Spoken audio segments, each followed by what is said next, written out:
Hi, I'm Craig Phillips. Welcome to my top trade tips. In this video, I'm going to show you how to replace your old radiator with this new one without draining down the system.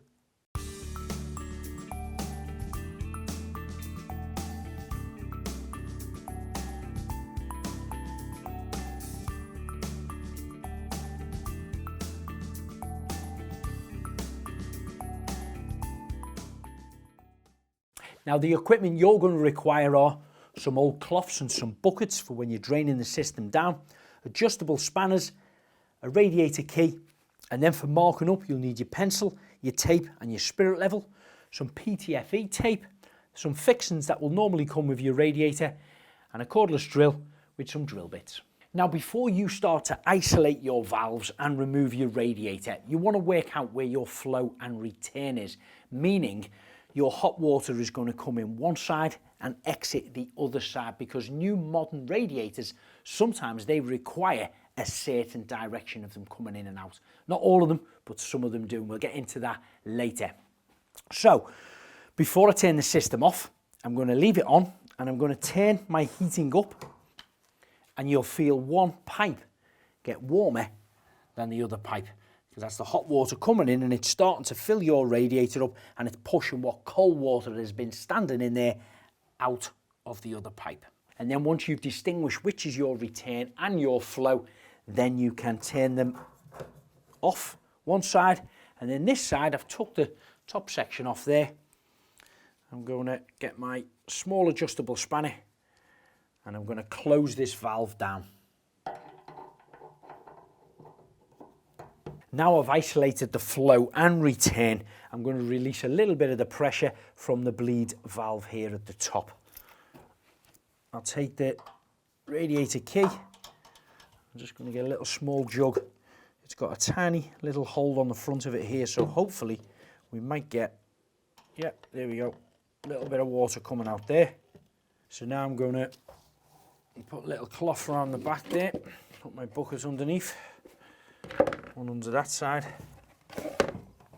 and I'm going to grab hold of the actual valve here. I'm going to loosen this one off. So you don't want to do that too fast. You just want to let it start to fill up into your bucket. And if you loosen your valve off a little bit more at the top, the bleed valve, it should come out a little bit quicker. So this is looking like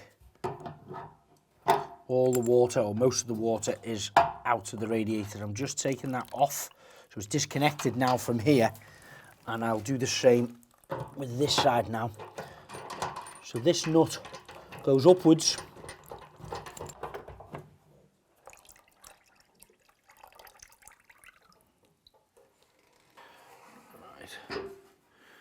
and that is your radiator taken off the wall. Both valves are isolated. So now I'm going to unscrew the 4 brackets and remove them off the wall. Fill in the holes with a little bit of filler. You can leave that to dry, sand it down and paint it before you apply your new radiator.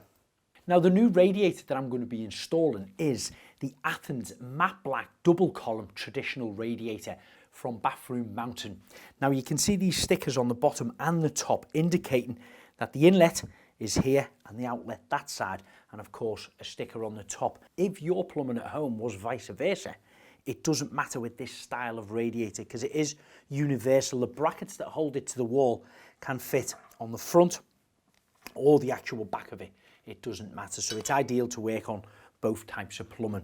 But what I've got to do now is find a suitable position where these brackets are going to be, 2 at the bottom and 2 at the top. And I'd normally recommend on that kind of outside column on here, that second to end one and the second to end one here. So we know that they're going to be fixed into position because they mould in nicely in the shape of here. But these brackets themselves are quite an unusual shape. Now, you can't quite see it, but they're sloping down a little bit. When these are fitted to a wall upright like this, they're going to stand up a little bit higher than the back edge of it. So when we position that on the wall, we have to take that into consideration, that that top bit is going to be in line with the center point of your inlet and your outlet.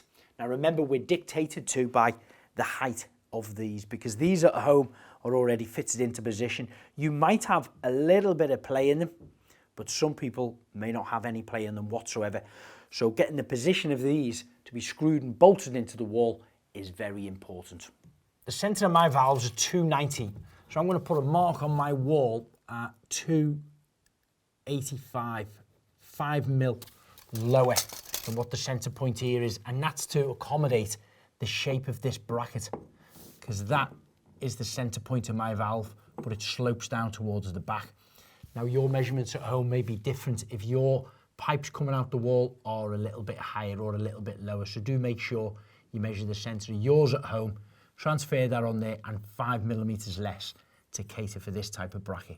The next stage is to find the center of your two pipes coming out the wall. Now I had a 500 radiator, so I'm about 580 apart. Yours may be different at home, of course. So do take measurements, find your center point. Now I'll take the measurement between the brackets and find the center point of this. Now this size radiator is 470, and my center points for the screw on the brackets will be 312, and then my half point of that is 156 millimeters.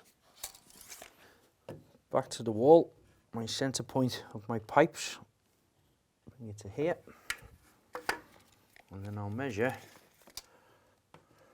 156. That's 156 to here, a little point there, and then right across to 310, about 12 is about there. So that should be my bracket fitted here, level with this. Remember, we come down 5 millimeters, which will take me up to that height, which is the center point of these. And that mark there is my drill point for each bracket. So again, I'll take a little small level, just do a little line up here, and same again this side.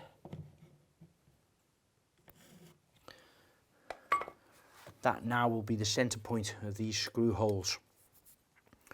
So we place that in position there.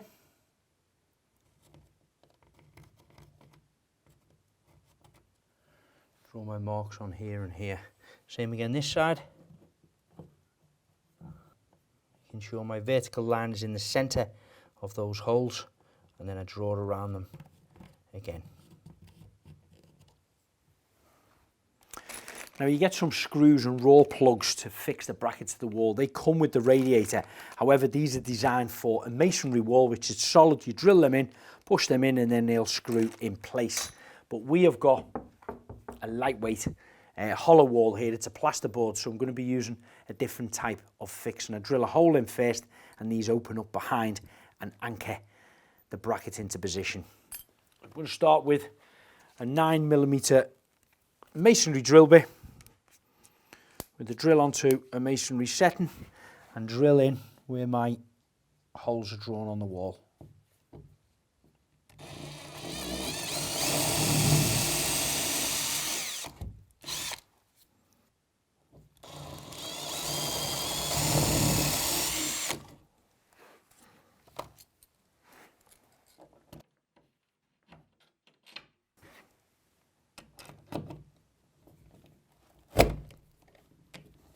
Once they're pushed in, you can squeeze your device and it'll start to, that's it. There we go. So that plug now is pushed through and it's opened up behind it, and hopefully should anchor that into position. I'm going to put another one directly below it. Okay, so now the plugs are into position. I'm going to slide my bolt through with a washer on the outside of it.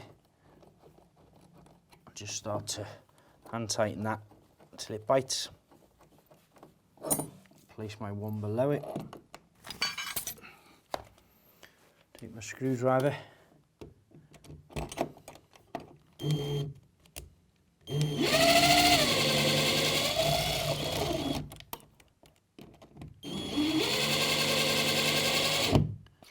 then same again on the opposite side. Now the two bottom brackets are firmly fixed into the wall. We need to work out a height for the top brackets, and we do that by taking a measurement from the top inlet opening to the bottom inlet opening right between the centres, which is 1,727 millimetres. Now that's on an 1,800 millimetre radiator. So put the tape measure on the top of the bracket that's fixed in place, and then get a measurement of 1727, which is about here. And then I'll need a long spirit level and line that up with my screws in the centre of the bracket. So that's my height, 1727, and that's my upright level line to the centre of my brackets. So I'll just transfer that across. So I need to be a little bit taller. That is the top part of my bracket. So my bracket will be in line with that. Then using your pencil, mark where you're about to drill. You'll do the same on the opposite side for the left bracket. Take a level from the bottom bracket right the way up and draw the centre point. Transfer the height from the right side to the left side. Again, placing the bracket and marking where you're about to drill. One final check with the tape measure before you start drilling. If you're happy, drill your 4 holes using a 9mm drill piece. And then place your anchor screws into the hole, push them in with your device and open them up. Then you can screw the bolt out of them.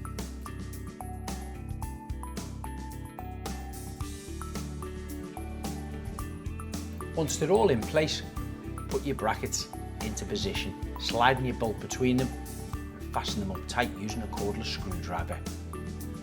Continue this on all 4 brackets, and then you're ready to hang your radiator. Lift it yourself if you can, if not, get somebody else to help lift it with you. And that'll hold it into position.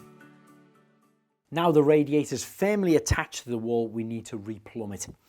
Now I said earlier that this was a 470 millimetres wide, and the old radiator that I took off was 500 millimetres wide. Therefore, you're going to need these radiator valve extension pieces. Now these attach into the valve, and then we place a nut over one end with an olive. And these are placed into this end first.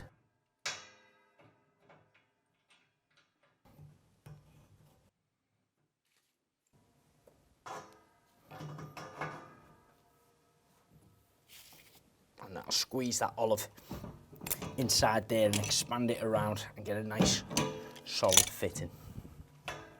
And now we'll do the same to the opposite side. So now the 2 valves are connected at the bottom, I'm going to close up the outlets at the top using these.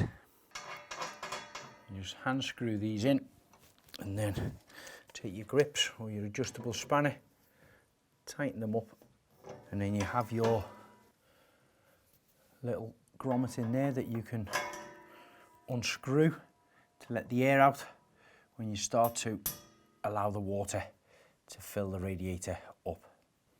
And now that these are connected and tightened up, I can turn the water back on through the valves. The water will start to fill up the radiator, and then I can close this up once all the air is removed. Now there's another option when it comes to the radiator valves. As you know, I didn't drain down the system, we just turned it off. However, some people choose to buy new valves which are designed to go with this style of radiator, which of course looks fantastic. However, you would fit it all the same, brackets, wires, levels, etc. But you wouldn't be able to do it while the system is live, because once you disconnect this valve, of course the water is going to continue coming out of there. So you would have to turn your system off, completely drain it down to be able to connect these onto here. And then of course it's refilling it back up again, rinsing it through, etc. So it is more of a job for a professional boiler engineer. So that's how you change your radiators without draining the system down. If you're looking for more inspiration, check us out on all social media handles and don't forget to subscribe to the YouTube channel. But if you want to know more about the vast range of products that Bathroom Mountain offer, check out their website, bathroommountain.co.uk.